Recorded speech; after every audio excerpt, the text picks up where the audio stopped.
When it comes to snowboarding and you want to significantly improve your snowboard performance, whether that means you're snowboarding all day at a high level, you're snowboarding 200 days a year or more, you definitely want to increase your performance. And one of the best ways to do that is to hop in the gym. So that's where we are today. We're at my local CrossFit gym. Big shout out to CrossFit Breckenridge. Thanks for letting me use the space.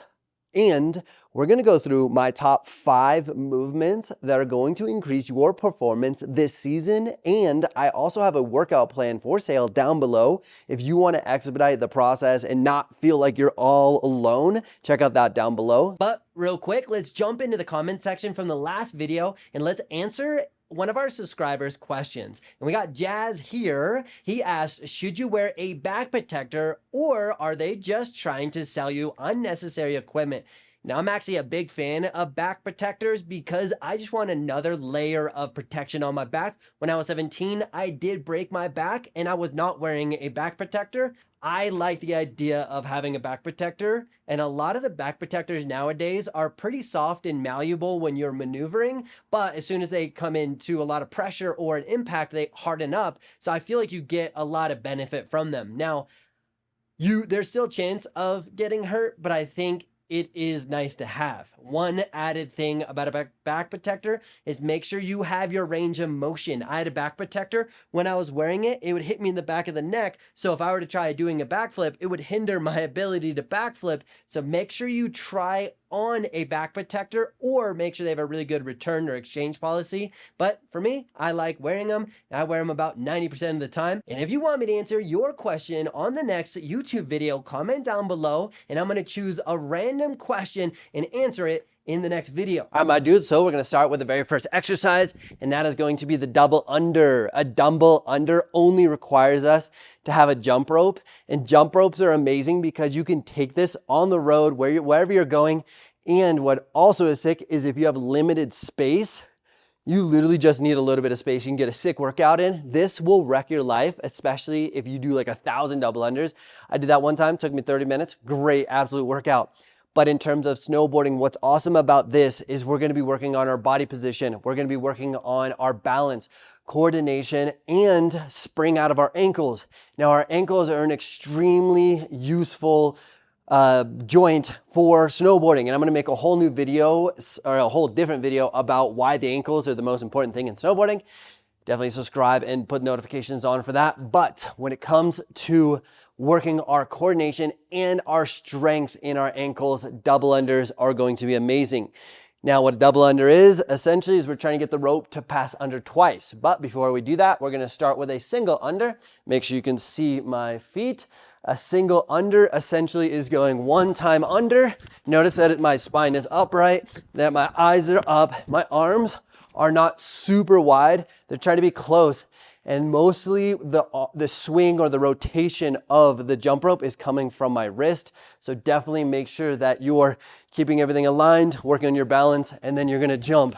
Now, when it comes to double unders, jump a little bit higher and throw the rope twice. And you can even speed it up and go really fast. You can slow it down. But this is going to wreck you in terms of your cardio. You can definitely see that I'm running out of breath and I haven't even done that many. And you can do cool workouts like that. You can work on your coordination, you can work on your ankle strength, but a double under / jump rope is amazing, especially when it comes to traveling.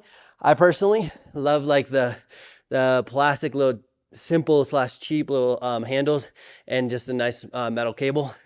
These things are incredible. Number 2 is going to be, yes, the squat. The squat is one of the most important things in snowboarding. So if you can work on your ankle flexibility and you can work on your range of motion, it's going to literally change your snowboarding, whether you're a park rider or you're a free rider or carver. It's literally going to be the biggest deal ever. So when it comes to a squat, you want to make sure that you're keeping your spine relatively upright. And then as we sink down, especially as snowboarders, I want my shins to track over my toes. I also want my shins to have the flexibility to go forward. Notice that my shins are forward. I know they're getting cut off a little bit. Shins are going forward, spine's upright. That's going to be a big deal, especially as I start to go low. For example, let's say I'm hitting a little catwalk and it happened to catch air. Well, our ideal situation is spine upright and be able to land. Notice that my eyes are looking at you, my spine is upright, and I can get low. Look at all this range of motion. But a good indication that I'm in a good body position are where are my hands. My hands can stay over my nose and tail. A lot of people struggle with a squat, and that's why this is so important for us to talk about, especially at number 2. We'll start to sink down. Our shins begin to be limited in our range of motion, and we want to get lower. Now we're going to start hinging at the waist. Now guess what? My hands are over here naturally. So when I hit that catwalk, where do I go? Well, all of a sudden, I've literally just fell onto my face. I caught an edge and it was not awesome. So if we can focus on keeping the spine upright and allowing our shins to go forward, look at the angle of my ankle, my shins go forward, I can get in that awesome body position. Work on the mechanics of your squat. It is going to be such a significant game changer for your snowboarding throughout the entire season. I promise you, literally sickest thing ever. Now let's say that you want to step that up. Well, we're gonna go to number 3, and it's gonna be called a goblet squat. We could also do a front squat. So if you know what a front squat is, it could be replaced, but we're gonna do a goblet squat. So essentially what a goblet squat is, we're gonna grab a big old weight.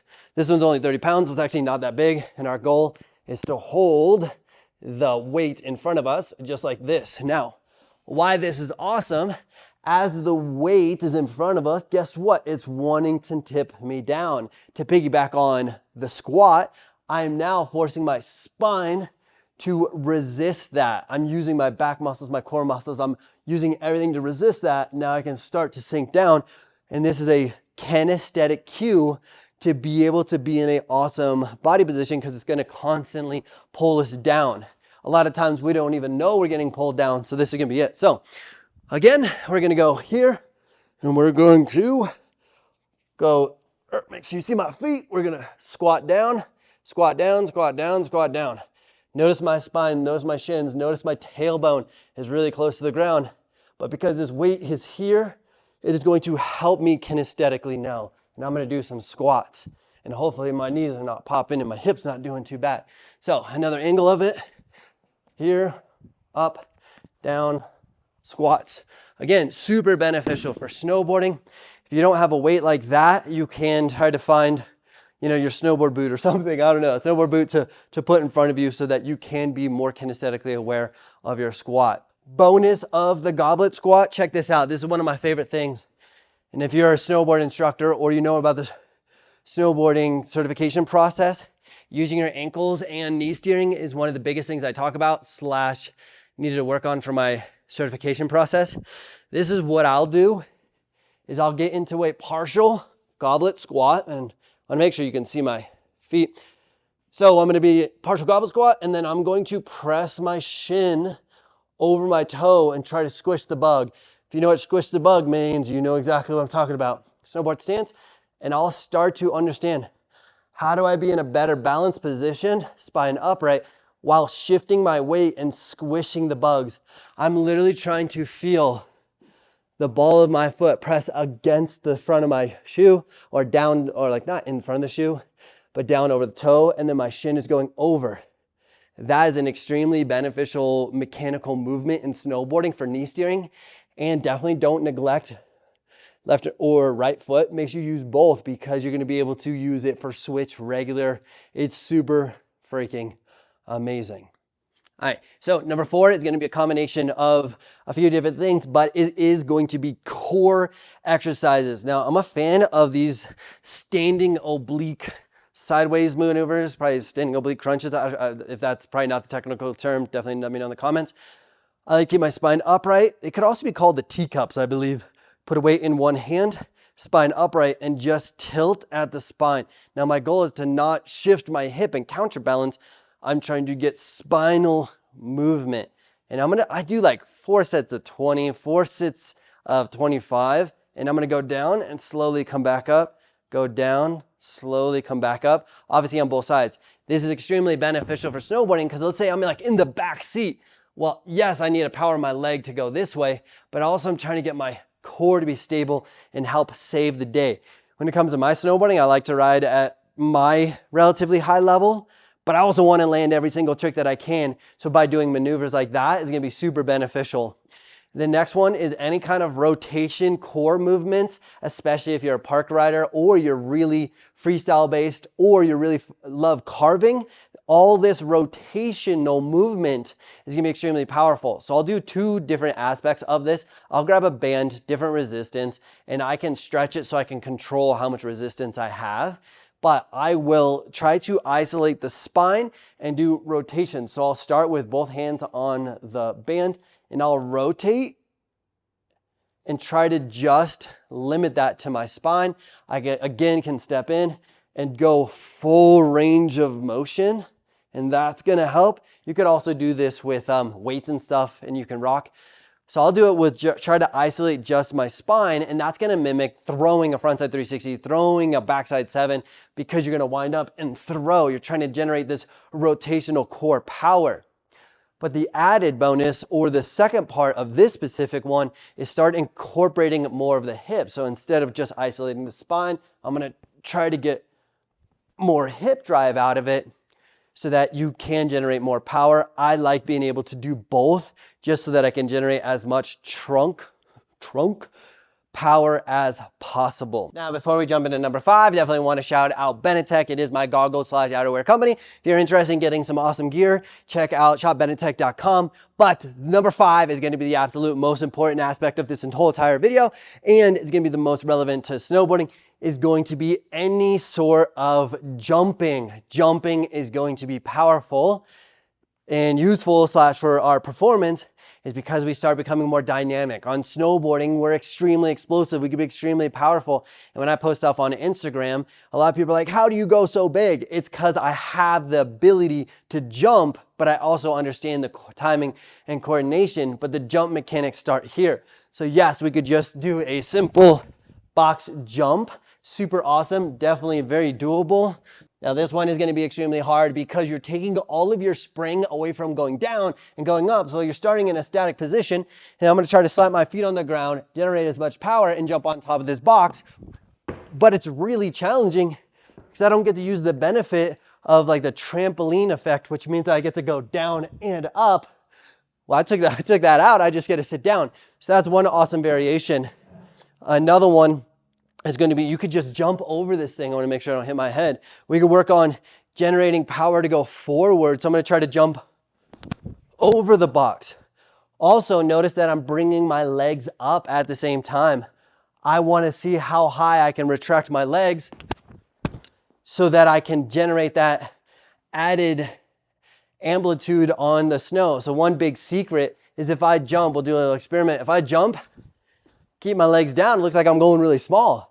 If I was on my snowboard, dudes are not impressed, right? So, but if we could jump and bring my knees up, all of a sudden it looks like I go way bigger.